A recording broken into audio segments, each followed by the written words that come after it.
Please remember if you enjoy this video to drop a like and subscribe to the channel. Leave a comment if you're so inclined. Rise of the Fallen, Book 1 of the Divine Betrayal Saga by Peyton Roberts. Prologue. The charred forest was completely silent.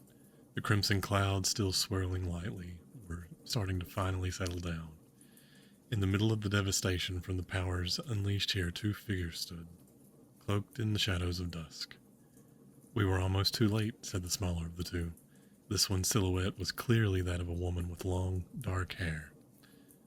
"No, everything had to be done at just the right moment. Just because our window of opportunity was small doesn't mean we were close to losing," the male figure responded. He knelt to look closer at what seemed to be a third person, on knees, slowly being covered in vines. "Nature will hold this one indefinitely, as long as the ritual is followed," the man said with some trepidation. "Don't worry, I'll make sure of that," the woman said, the reflection of a smile coming across her face. "Every 15 years there will be a sacrifice here, and as the girl's blood pours over you again and again, you will be reminded of exactly what brought you here." The figure on the ground turned vengeful golden eyes up at the woman as she continued. "If you had just done as you were supposed to, performed like everyone else, and not revolted, you would be just as free now as you were moments ago." The woman grasped an object at the figure's chest. "I'll take this. There should be no comfort in punishment."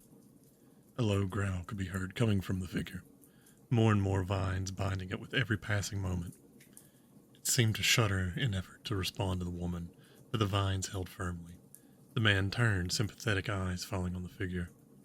"You will be bound, become part of the grove here that you helped destroy. You will never rest. Every day you will be aware of the time that passes.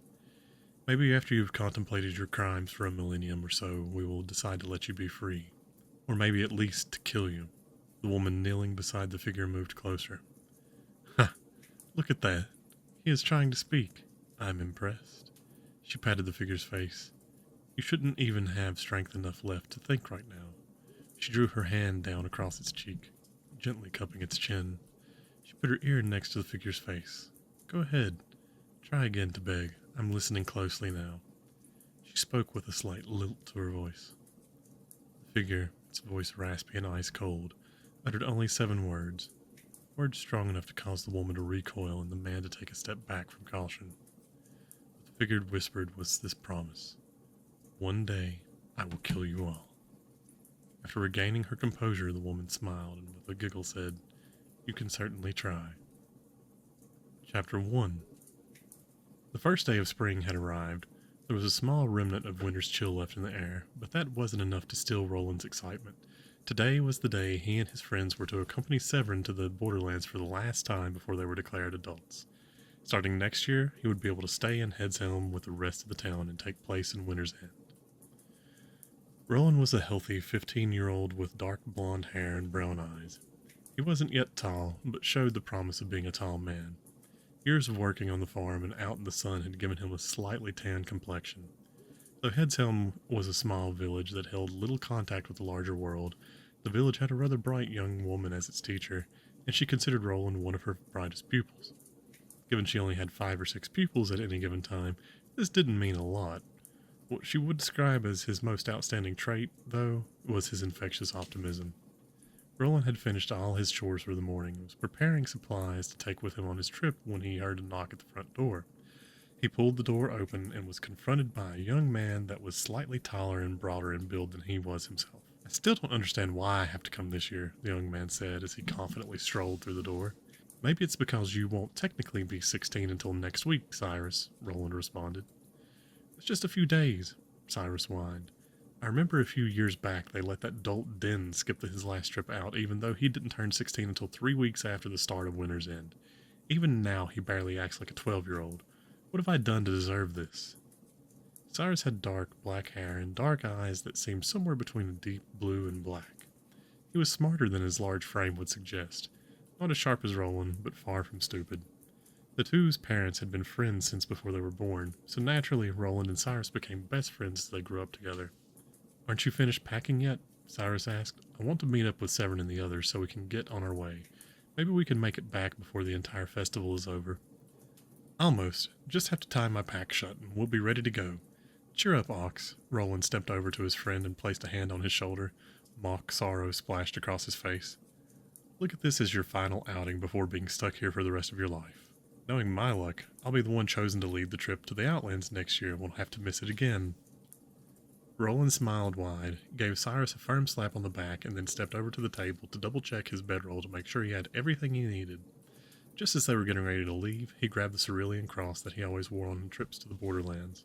The cross was a gift from his grandfather for his 7th birthday, the first year children are expected to make the trip, and had since become his good luck charm. He didn't know where his grandfather had gotten the cross. All he ever said was that he bought it from a merchant during one of his journeys. Now ready, Roland and Cyrus set off for what should be the last trip of their youth. As they approached the town proper, they saw the girl, really as old as Roland, that tended to the sacred grove. Roland had always thought she was pretty, with fair skin and deep red hair, but she never spoke to anyone more than she had to. She seemed slightly odd, so none of the children in the village ever made any real attempt to befriend her as they grew up. Some of the crueler children even took to picking on her. Roland remembered having stopped Sean, Fallon, and Ress from throwing her in the pond once. There was a small moment where he thought she was getting ready to speak after, maybe say thanks. But instead she turned and ran away. Roland didn't think there was anything really wrong with her. He felt like there was a reason she was so distant. What that could be, though, he had no idea. Lyra was in a rush to finish her errands. This morning she was behind schedule and knew she would be in a big trouble if she didn't get caught up. Winter's End was starting and she needed to have the grove in perfect shape for the festival. Her shears had blunted yesterday, and the town blacksmith had agreed to sharpen them for her, but she needed to hurry. As she rushed through the streets, she kept in mind that she wasn't supposed to have any unnecessary contact with anyone. Since she was supposed to be dedicated to the care and maintenance of the grove, she wasn't supposed to have any connection with others. At least she put them before the grove in her heart. She was supposed to be above them in body and soul. An example of piety that the villagers could look to for inspiration. At least according to Master Rickard, she was. Lyra never really felt pious, just lonely. She would have loved to have a conversation with anyone in the town, but she had learned how to be devoted at a very young age. So, she kept to her training, even when it made her seem cruel. Lyra was actually very kind-hearted. She tended not just to the trees and plants, but made sure not to hurt any of the insects or animals that lived in the grove. Nothing pleased her more than spending a few free moments watching the young squirrels play or the birds compete over nests. It was hard on her to ignore someone when they tried to approach her or say something nice, almost as hard as turning her back to those that tried to be cruel. But Lyra was nothing if not obedient to the tenants. As she was leaving the blacksmith's, after having picked up her shears, she found herself confronted by the trio of boys that liked to harass her. "Where are you in such a rush to get to?" asked the tallest. Lyra couldn't understand why he always led his friends to disturb her. By now, everyone else in the town simply let her be. "You gonna respond to me today?" He took a step closer, and his two friends, not as big as their leader but intimidating by proximity, closed in around her to force her to face the tall boy. Lyra simply stared at him. Usually a few moments of this and he would lose his nerve and let her pass. Instead, today he grabbed her chin and put his face right in front of hers. "Listen, bitch. It's about time you learned how to behave when addressed by a man like me," he growled. "I will teach you some respect. You're really nothing more than town property anyway." As he started to pull her closer to him, his free arm reaching behind her, he suddenly fell to his knees. It took a moment for Lyra to understand what had happened, but once she saw Severin standing behind the boy and the staff he had in hand, she quickly figured it out. "Sean, I think it's time you went home. I'll be sure to swing by before I leave and let your father know what you believe it means to be a man." Severin paused when he looked Lyra in the eye. She saw sadness pass over his face. Quickly it was gone, and he continued, "Lyra, you can continue with your duties now. Don't worry about these boys bothering you anymore." Severin's voice had been firm and threatening with the boys, but the instant he had started to address Lyra, it had warmed. Severin had never tried to press past the barriers of the tenants and talk with Lyra, but he had always been kind to her. She felt he was the only villager that really seemed to understand the distance she kept, but still treated her with equal measure of kindness and respect.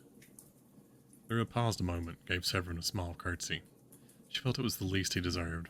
Reality came crashing back to her, and she quickly started moving off toward the grove. She still had a good portion of the day to get her work caught up before the ceremonies began near dusk. As she was leaving, she couldn't help but notice Sean's eyes, filled with anger, followed her until she was out of his sight. Chapter 2. Severin was late, showing up for the caravan leaving for the borderlands. Just a few minutes, but still incredibly out of character for him. All he told the group was that he had picked up an unexpected errand. It was just a little before noon, and his group would have to push hard to make their camp before nightfall. As soon as he had his supplies in order, he set the group out. "We've a long way to go, but we need to trade some of the dried seed for materials at the border to prepare for this year's planting. You have all made this trip before, and you know the work we'll have at the end, but you also know the trip isn't very dangerous. Still, keep in mind that there are some dangerous animals about, and most of them are especially dangerous right now since they're just starting to become active again. I don't want anyone wandering off on their own, Roland." Severin paused briefly here to look Roland in the eye. "This isn't an adventure. If we push, we can be out and back within a week." Severin always hated getting through the startup of any trip, the little preparations, going through checklist after checklist in his head to make sure they all had all they need, and the tedium of checking every little crevice of the cart to make sure it was capable of travel. He had spent a good portion of the morning arguing with Cartwright that one of the wheels seemed worn. Then there was the responsibility of caring for the children. He loved all the village's children, and he knew all the children coming with him were well behaved. Still, it was always better to be cautious and remind them of what he thought they already knew. He had never encountered any serious problems during the trip, though, and he had been doing it for several decades. The group this year, like last year, included Roland and Cyrus, also along with Sarah, a girl of about 14, whose responsibilities would be to check all of the sewing, cooking, and tilling supplies when they arrived at the borderlands. She was bright enough that her parents, the town tailors, preferred for her to do the bartering for their goods on their behalf instead of Severin. Severin understood. The girl could talk pretty much anyone into giving her whatever she wanted. Truth be told, he expected that if she didn't replace him as the person leading the trip in a few years, she would at least be coming with him more often than not. The group in their wagon had barely started moving when it was halted again. The town elder, Master Rickard, had stopped the caravan and pulled Severin off to the side. Roland could just make out the brief conversation. "Remember," Rickard said, "take your time this year. You shouldn't, under any circumstances, be back before the third day of the festival." "I know," said Severin, his eyes focusing beyond Rickard. "And remember, since you volunteered for this, you are responsible for educating the young ones as to the true nature of Winter's End. They must understand what happens and why it happens." At this, Rickard paused and put a hand on Severin's shoulder. "I know this festival is an especially hard one for you. Maybe while trying to explain to the young ones here, you'll be able to find some peace within yourself." Rickard patted Severin's shoulder one solid time, then turned and walked away. Roland thought that Severin looked somewhat downcast now. Under normal circumstances, Severin would be considered just short of severe in appearance, so seeing him like this was somehow disturbing. "Let's push," Severin said, his tone making it clear he was in no mood for conversation. "We're going to put as much distance between us and the town as possible tonight." Severin gave the lead horse pulling the wagon and its load a firm slap on the rear, and with this they truly set off. The sacred grove outside the village was a unique place, filled with oaks, locusts, pine, and ferns. It would have made for a stunning sight even if it weren't for its peculiar nature. Every plant in the sacred grove had leaves that were blood red. This, tied with the myths behind the origin of the grove, made most villagers afraid to come close to the place. Lyra, however, considered it her home. Lyra was sitting at her favorite spot beneath the largest oak in the middle of the grove, tending to the seeming figure of a man at the base of the tree. She had learned from a very early age that besides tending the other plants, keeping the figure of the man clearly visible was her most important duty. Whenever a vine would start to snake up in front of the base of the tree, or a fern attempted to take hold, she would prune it back or replant it on another spot within the grove. The figure was entirely wooden, but it looked as if it were a well-built man that had been bound in vines and over time been absorbed into the tree. To Lyra, it seemed his face was filled with sorrow and resignation, except his eyes. His eyes seemed to be filled with intelligence and anger. Even the few people that did come this far into the grove tended to stay at least a few yards away from this particular tree, but for Lyra the figure was the closest thing she had to a true human contact. When Lyra was young, she decided that since he was her primary responsibility, she would take him at least partially back from the tree. Slowly, she had set to chipping away at the bark moving down his face and around the various parts of his body, only leaving the vines that acted like rope binding him up. She found out early on that the tree really did seem to have grown around him. It was easy to chip back the extended portion of the trunk that had enshrouded his head until almost its entire shape had been revealed. Currently, the entire front of his body had become visible. She had decided to stop carving back once all but a small portion of the back of his head had been freed. She didn't want to risk weakening it and having it fall off. As for the rest of his body, it was still rooted in the tree starting about mid-shoulder. Part of her thought that might be the wrong thing to do, only because she was afraid of how Master Rickard and a few others that came to the grove would react. She learned, though, that none of them really looked at the figure enough to know how he was supposed to look, so no one noticed the changes she wrought. After performing her duties tending to the grove, Lyra liked to sit beside the man and point out the animals to him. She had watched several generations of squirrels and birds grow up in the grove. They all had names, and when they would move out of the sight of the figure, she would tell him what they were doing. She would also bring her favorite books to read under the tree beside the figure. Books weren't a terribly common item in Headshelm, but the sanctuary had acquired quite a collection over the centuries, and she had free access to them. Since he was there, she would read the stories aloud so he could enjoy them as well. These stories were always the type of adventure where a hero would come along to save the day and ride off with his love after having beaten some evil. Lyra preferred to pretend she was the hero. Instead of being saved by some big man, she would save him, or at least help in the vanquishing of the monster. Though she had to admit, even to her silent companion, it was fun to imagine being the one getting rescued from time to time. Lyra came to the grove every day, even during severe storms. The first few storms she had to work through, she had tried to keep the figure from getting wet, but realized that all her efforts were in vain since the figure was attached to the tree and she couldn't keep water from running down its bark.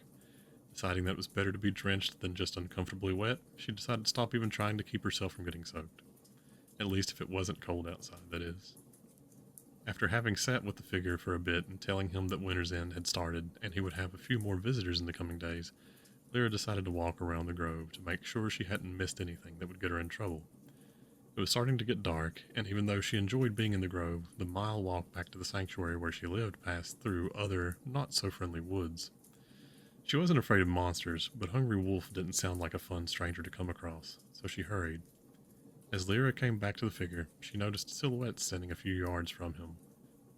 Assuming this was Master Rickard, Lyra hurried forward to the figure. She stopped dead in her tracks when she realized there were two other silhouettes, and a rough voice said to her, "It's time for your lesson." Chapter 3. The caravan set off from Headshelm towards the borderlands to the east. Going this direction, they would pass through gentle hills and pasturelands for 50 miles before encountering the base of the Angsong Mountains, the beginning of the borderlands. The hills to the east of Headshelm were covered in the long, dead grass and bushy shrubs winter couldn't kill. Standing atop one of these hills, a person could clearly see over Headshelm and view the sun setting over the sacred grove to the west of Headshelm. Roland always enjoyed watching the sunset from the hills. The sunset over the grove, though, was eerie. All the hues of red seemed to seep towards the forest, creating a bend in the light as it passed over the trees. Despite this, Roland still found it beautiful in its own way. To him, it was a sign of the power of the gods, a reminder that they could cause even the light of the sun to bend from its path. The road was smooth from consistent maintenance over the years, but the wagon started bouncing up and down like it was constantly hitting potholes. Cursing, Severin called a stop to the mini caravan just a mile outside Headshelm. "I'm going to skin Connor for sending us out with a down-breaking wheel." "You really should have checked over his work yourself, Severin. You know how absent-minded he is," Sarah chided. "Besides, if you hadn't been late, you wouldn't have been in a hurry and might have actually noticed." Severin grunted. He wasn't happy at being called down by a little girl, especially since he had, in fact, spent the morning arguing with Connor. For a long time after, he simply stood, staring at the broken wheel. After calming down, Severin called for the group to start setting up camp. "Once we eat, I'll go ahead and ride back to town and make Connor come out and fix the wheel. If he works at it overnight, it should be fixed by the time we are ready to leave in the morning." Cyrus set to work building a fire while Roland started pitching the tents. Severin went about checking to make sure all the horses were properly hobbled and the wagon's wheels locked down, while Sarah started preparing dinner. Camp slowly started to form in the gentle hills just outside of Headshelm. Cyrus gathered several bundles of dried grass to use as kindling. The caravan had brought plenty of wood with it to use for dinner fires until they left the plains.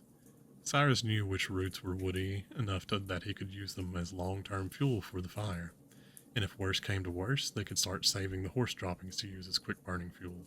Sarah had just got done preparing the potatoes and carrots for the stew when Cyrus finished building the fire up.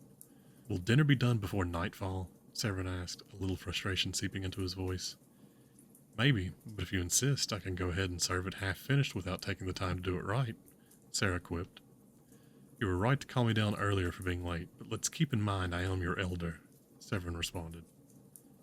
Yes, sir. My apologies. Once the potatoes cook, we just have to wait for the dried beef to heat up, so the stew should be done within the hour. Sarah blushed at her rudeness.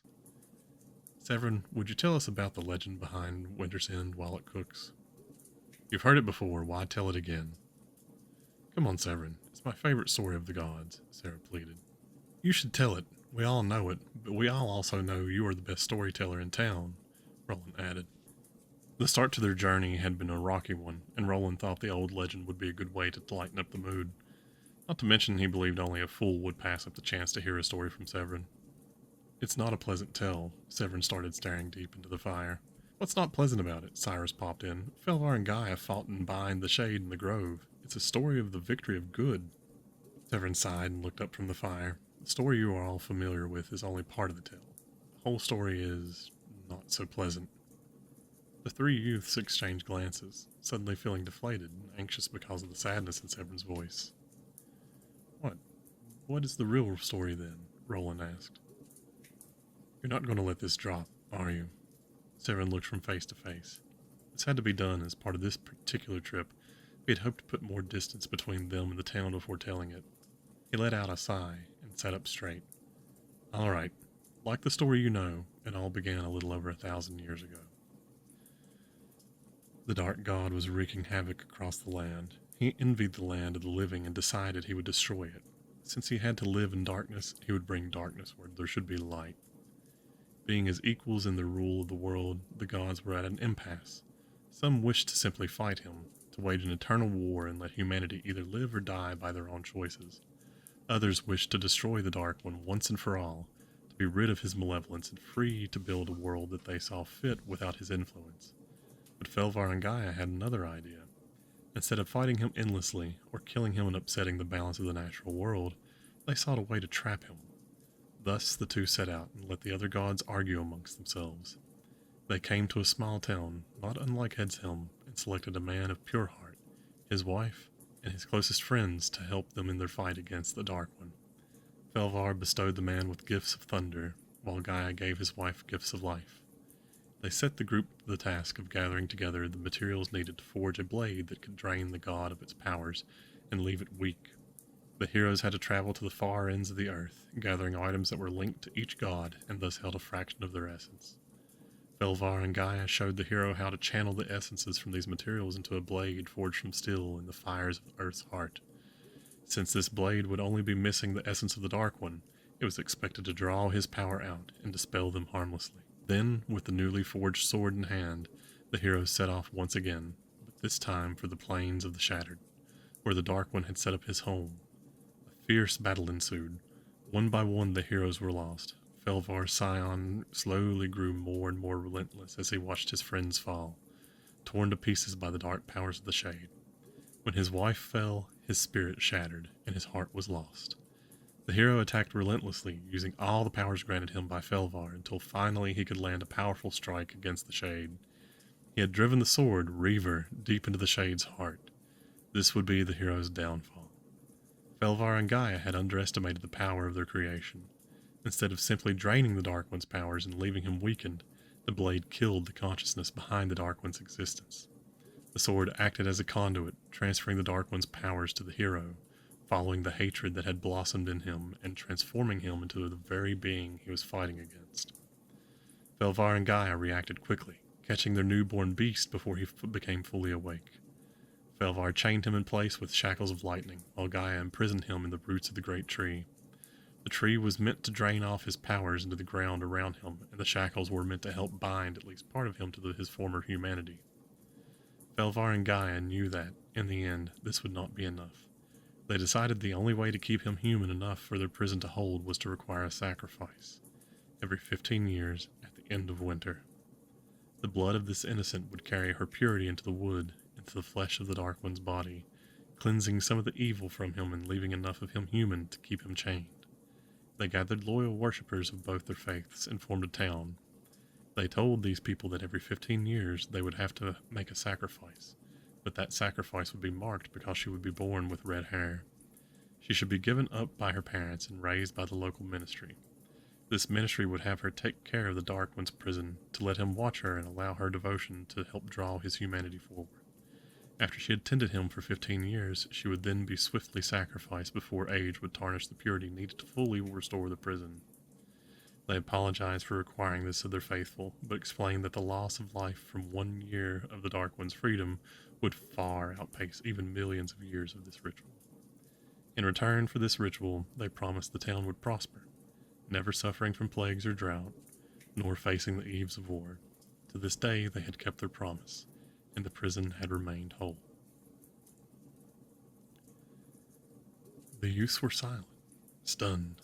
Their entire lives they had heard the story, but never had they heard mention of a sacrifice, nor had they heard mention of the town, like theirs, where this ritual took place. The full meaning of the tale hit Roland when he looked across the fire to Sarah and saw tears silently running down her face. He realized the town wasn't simply similar to theirs, it was theirs. The story was about Hedshelm. His stomach churned. Lyra was the one tending to the Dark One's prison. She would be sacrificed. With each breath, his mind pieced more and more together. It all made sense now, why she was cloistered away from the rest of the town, why he and all his friends had been encouraged to leave her alone, to not befriend her, but to still be nice and respectful to her as if she were their elder. Severin, Roland tried to speak. His mouth had gone dry. The legend isn't talking about Hedshelm, is it? His words came out as weak, lost in a hopelessness that already knew the coming answer, still wanting to be told he was wrong. Of course not, Cyrus said, forced brevity pushing forward. Nothing like that happens there. Hell, nothing happens there at all. He looked to Severin. Right? Severin looked at each of the children, watched their innocence slowly seep from their eyes as some of the cruelties of the world writhed in instead. You heard what I said. His voice stayed level, the same monotone he used while instructing on any subject. The tale is true, and the pact is kept. He pushed down the pity he felt for them in this moment. It would do them no good to pull this punch. How can we do this? Roland asked, anger starting to seep into his voice. How can we sit back and let Lyra be killed? The gods can't really wish us to kill someone innocent. This is the way it has always been, Severin, his tone cold and even. The pact is true. The town has never suffered a drought. When plagues ravaged every land around us, no one that stayed here ever got sick. And no matter how bad the rest of the world warred, the blood of soldiers never watered our grounds. Like it or not, this is what the gods demand of us in return for our peace. They were the ones that specifically told us to kill someone innocent, so I doubt they mind. But you were a soldier. You fought in the Veracrust Wars, Cyrus commented. I left the town to fight in that one. I was convinced the gods did not exist and it would come to our home eventually, so I decided to join while I could still train and learn to fight. I was wrong. The fighting curved around Hedshelm. I also learned the truth about the gods on those battlefields. Trust me, they exist, and they don't just keep to themselves. No, Roland said, barely controlling the fury he felt. No, we can't let this happen. We cannot. Real or not, this isn't fair. Severin locked eyes with Roland.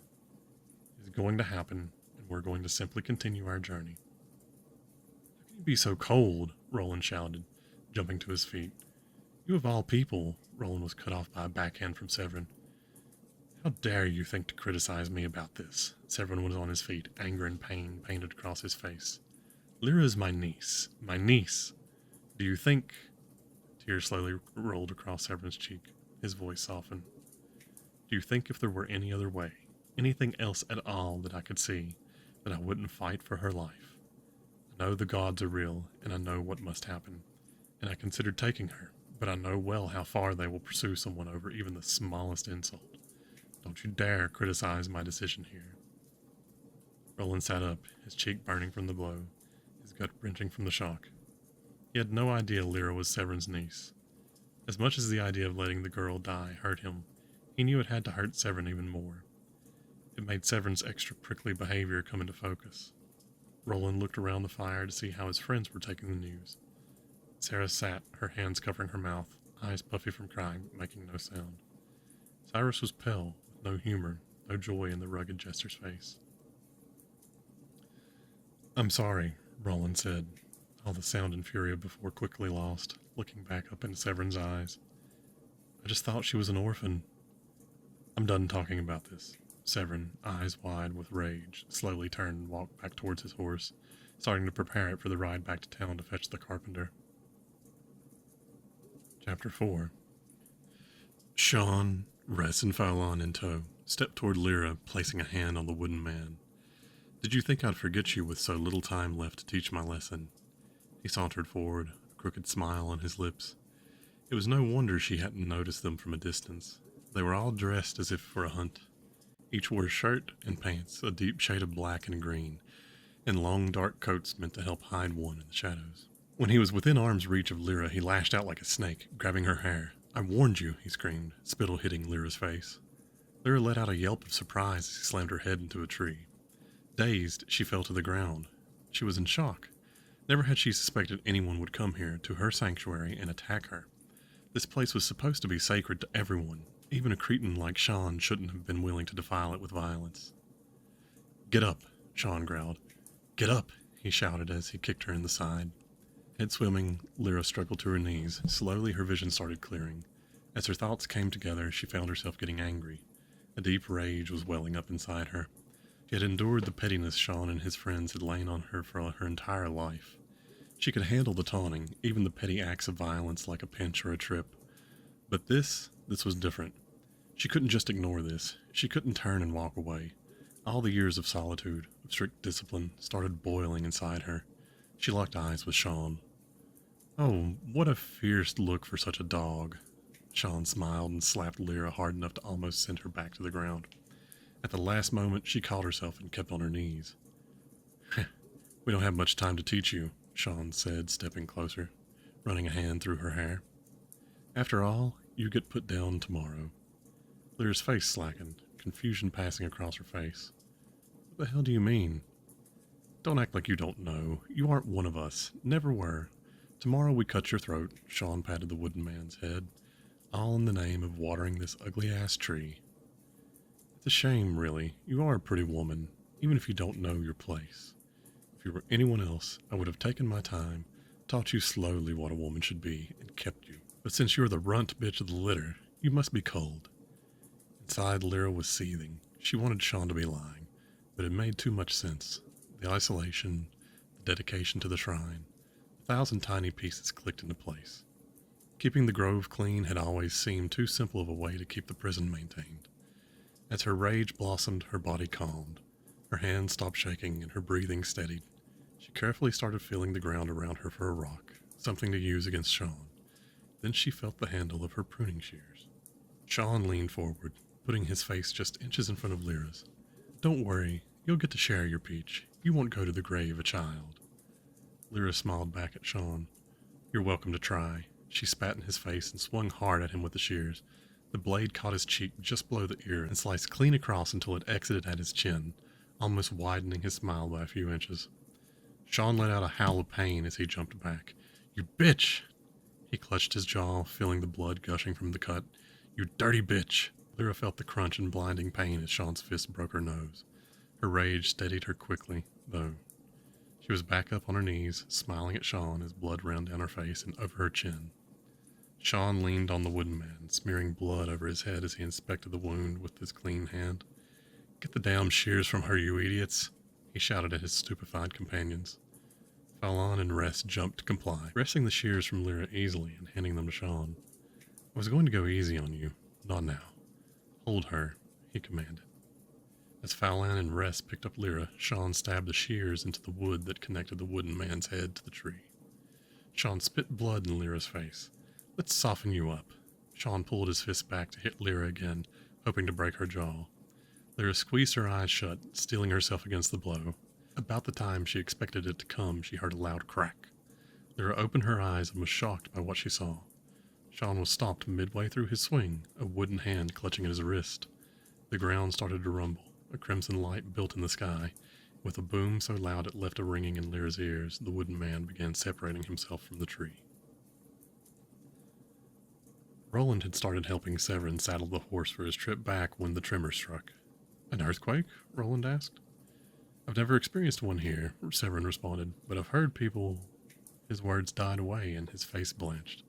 Feeling worry run across his spine, Roland spun to find whatever had scared Severin. Far off, he could see a queer cloud forming, almost taking the shape of a skull. It wasn't until the boom sounded that he remembered the sacred grove lay in the same direction as the cloud.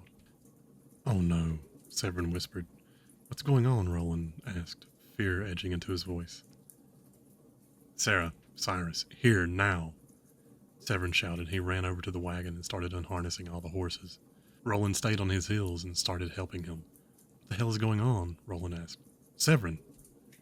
Severin stopped, breathed out a sigh, and ran a hand over his face. Then he looked Roland dead in the eyes. He has awakened, and we have to get back to the village to help evacuate. Evacuate? Roland asked, his heart jumping into his throat. Severin had already turned back to work, freeing the remaining horses.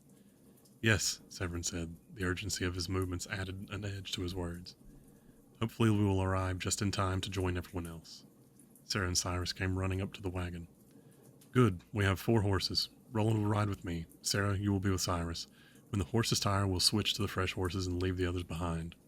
Cyrus had jumped in to help Severin prepare the other horses, even before being given an explanation about what was going on. Why so much urgency? What's going on? The Dark One has awoken. The village will be evacuated and no one will return. Anyone left behind will probably die, Severin answered, quickly tying a saddle onto one of the recently freed horses. Roland felt the hairs rise on the back of his neck and started working twice as fast as before. Lyra felt her smile growing bigger and bigger with each passing moment. As the wooden man stood, he squeezed hard on Sean's arm. Sean started screaming as the bones gave way beneath his grip.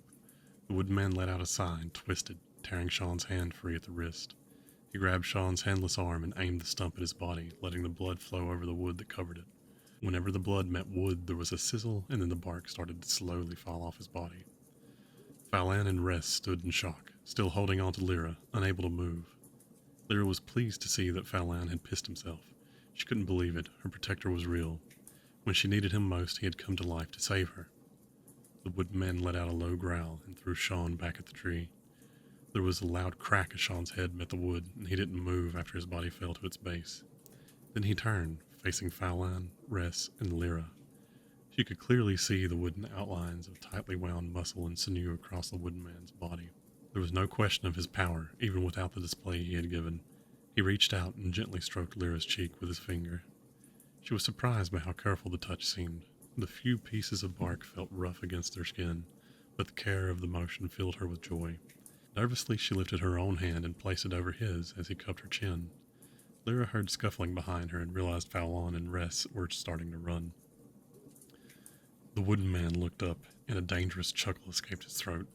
He let go of Lyra and stepped behind her. He lifted both hands and pointed the tips of his fingers at the backs of the runners. Streams of shadows shot up from his fingertips and attached to their backs. As the wooden man bent his fingers towards his palm, the two lifted into the air. The wooden man pulled his hands to his chest, and the two flew to him, stopping just a foot in front of him. With a twirl of his fingers, the two were turned upside down. Then, one at a time, he hung them as they were by wedging a foot between a forking tree branch. First, he walked to Fallon. Once he was directly beneath the boy, he grabbed Fallon's throat and ripped away the flesh. Standing there, he showered in the blood, running his hands over his body, helping the blood scrub away the bark. Once finished with Fallon, he repeated the process with Ress. The wooden man reached up and pulled the bark from his face in one piece, as if he had been wearing a mask. He stood for a moment, letting the breeze blow over his body, enjoying the feel of air directly on his flesh for the first time in 2,000 years. Lyra kept watching, feeling both embarrassed by his nudity and awed by how perfect he seemed. He had short, raven black hair and a muscular build even more well-defined now that it wasn't covered in wood. Her guardian was tall as well, easily a head taller than Cyrus, the tallest person in town. Something about him felt paternal to her, making her feel even more awkward that he was unclothed. She simply couldn't believe all of this was happening. He seemed to finally notice Lyra's attention and looked down at himself, appearing to realize, for the first time, that he was naked. A small blush flashed across his cheeks. Then he smiled and held out his arms. Shadows swirled around his wrists and ankles, slowly snaked up his limbs until they covered him completely. As he stepped forward, the cloud tugged behind him like fog, but he appeared as if he were dressed in a fine suit. He looked up and seemed to really examine the body of Ress for a moment. Then suddenly he pulled Ress's body from the tree, he pulled off Ress's long coat, and slid it on with a smile. With grace and power in his stride, he walked over to Lyra. "Thank you for freeing me. Just one more thing to do." He walked over to the tree he had been bound to, his prison for 2,000 years. "Sorry, my old friend, but you have something of mine that I must take back." He caressed the wood for a moment, then plunged his hand deep into the heart of the tree as if it were made of gossamer. Crimson light started seeping out of the tree around his wrist. It grew stronger and stronger. Tremors flowed through the ground, and an audible groan ran through the forest. Lyra watched as all the red seemed to seep out of the plants and leaves all around her, leaving them a deathly white. All the while, the wooden man seemed to glow. After only a few moments, the light started to subside, and the wooden man looked just as he had before. But where a massive tree had been before, only a sapling remained. "Now, that feels better." He turned his head and popped his knuckles, stretching as if he had just woken up from a deep sleep. He locked eyes with Lyra, and she was lost in a sea of green. In his deep, resonating voice, he spoke to her. "I owe you one wish. Anything you want that is within my power to give. All you have to do is ask." Nervously, she whispered, "Take me with you." The wooden man laughed. "I was planning that anyway. Why would I leave you here to these people after what they had planned for you?" His smile curled with malice, his eyes narrowing like a predator. "Why don't you think over your wish as I punish the village?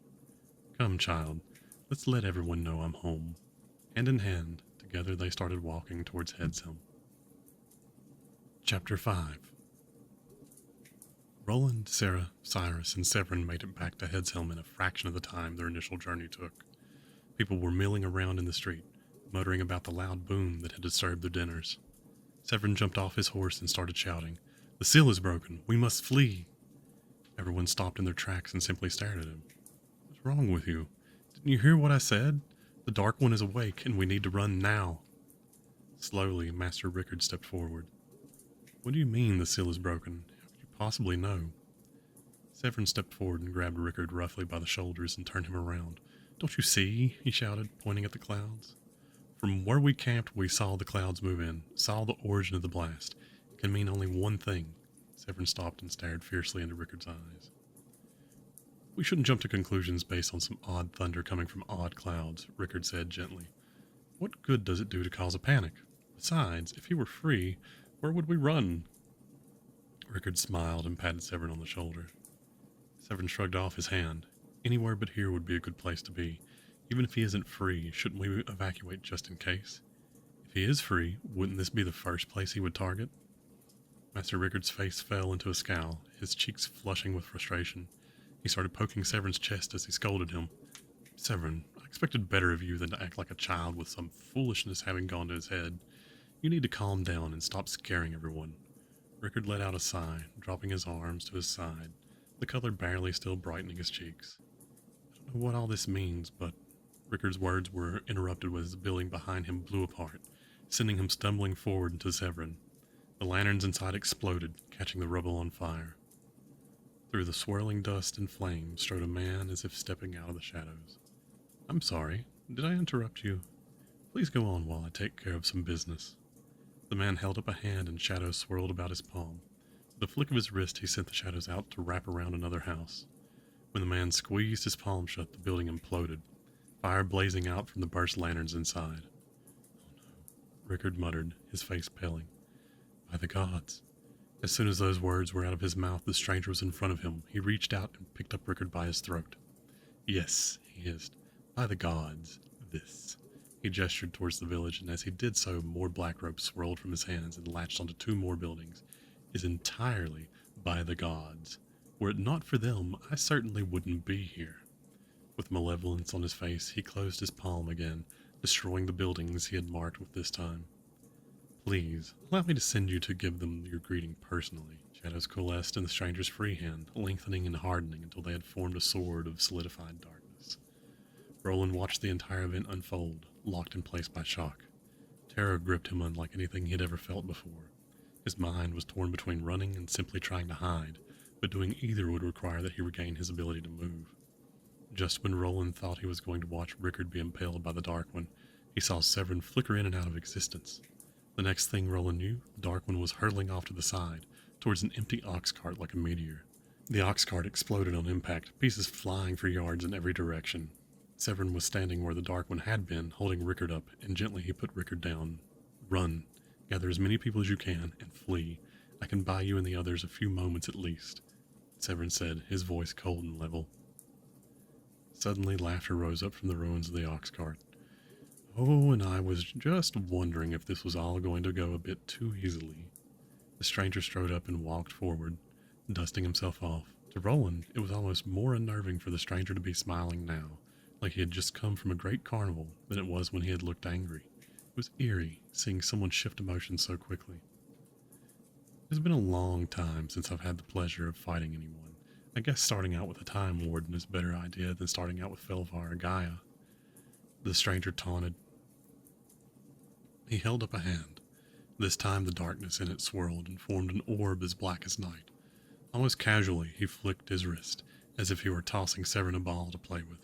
But as soon as the ball left his hand, it thundered forward as fast as an arrow. Severin flickered again, but this time he moved only far enough for the ball of energy to fly past. The ball blazed through the building behind Severin and continued through several trees behind the house before Roland heard a boom and saw a tree 100 yards off explode. Suddenly, Severin was beside the stranger, swinging his sword faster than Roland had ever seen anyone move. The stranger parried Severin's blade, but no sooner had he deflected the attack than another came, followed by another and another. Their blades were clinging together faster than Roland thought possible, sparks marking each time they made contact. Roland felt a hand grip his arm and jumped, turning to face whoever had snuck up on him. His eyes found Cyrus. "Come on, we need to go," he whispered urgently. Roland glanced back at Severin, noticing he was being forced back. "We can't just leave Severin. He needs our help."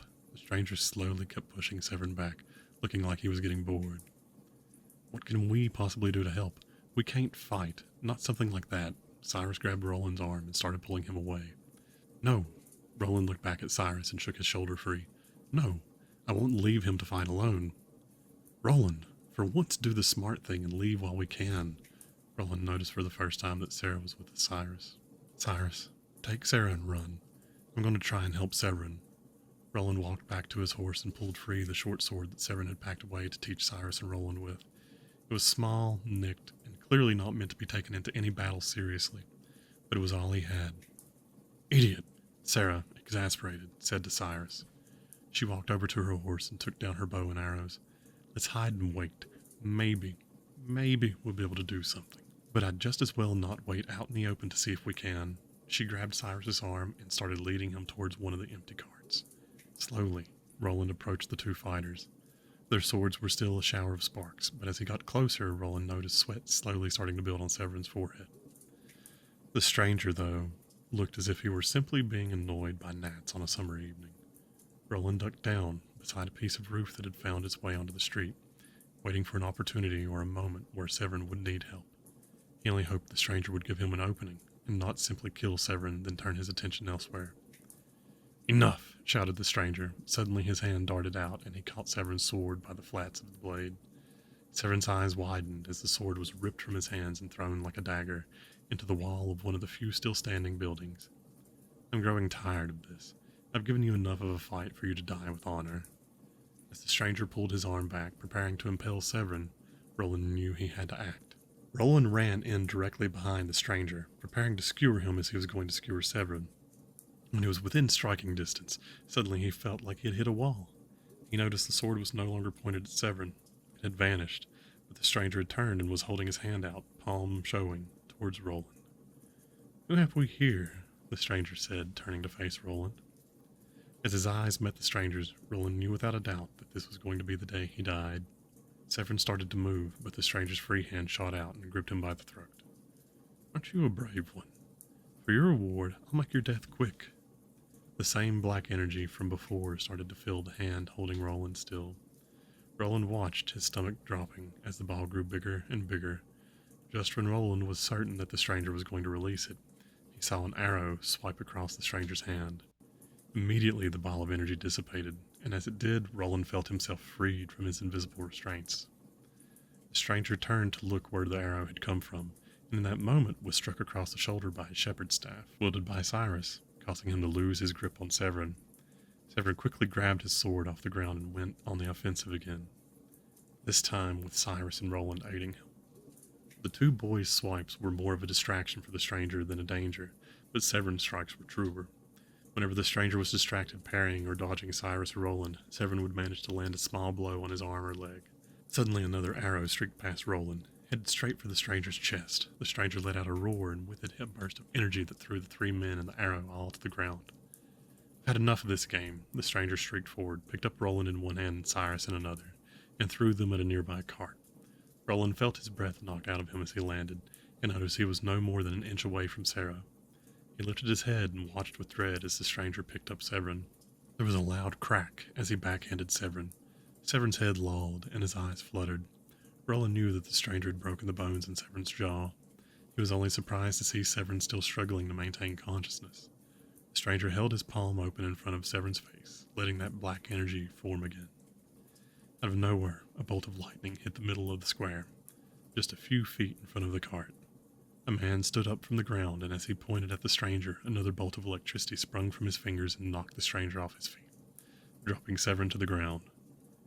"Finally, the coward comes to fight," the stranger called as he stood back up. The humor that had lined his face earlier was completely gone now.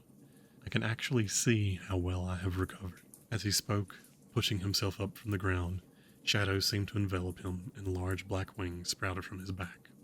All Roland saw of the conflict that followed was the two beings rushing at each other in a blur of light and shadows. As soon as the fight started, a woman stepped around the corner of the cart into Roland's view. He felt his heart flutter, and all thoughts of danger left him as he realized he was seeing the most beautiful woman in the world. She had long, flowing blonde hair, full lips, and seemed to be wearing nothing but vines and flowers. Roland felt his cheeks flush, not because she was particularly exposed. The vines covered her as completely as a dress, because they fit her perfectly, accenting every curve of her body. "Are the three of you all right?" she asked in a silky but somehow full voice. Roland felt his mouth working, trying to form words, sure that at that moment he looked like a fish out of water. "We are fine," he heard Sarah cut in, "but Severin is wounded. Please, can you help him?" The woman smiled at Sarah. "Of course, just stay here and take care of the boys. We'll handle this." She winked at Sarah, then turned and walked over to Severin. She made a motion with her hand, and vines sprouted from the ground, lifting Severin up and holding him in front of the woman as if he were on a table. She reached out and gently stroked his cheek, leaving behind a streak of green wherever her fingers touched. The green spread out and started to sink into his body. Roland noticed the swelling and the redness from the slap Severin had received start to fade. Suddenly, Severin sat bolt upright, gasping in air. The woman laid a hand on Severin's chest. "Calm down. The situation is under control, Time Warden. Your battle is over. Let my powers do their work properly and heal your wounds before you seek out more." Severin stared at the woman, a look of both awe and recognition on his face. He simply nodded his head in agreement. A loud crash drew Roland's attention back to the battle. There was a small crater in the ground, the stranger at its center. A lightning bolt streaked from the sky, straight to the stranger's chest.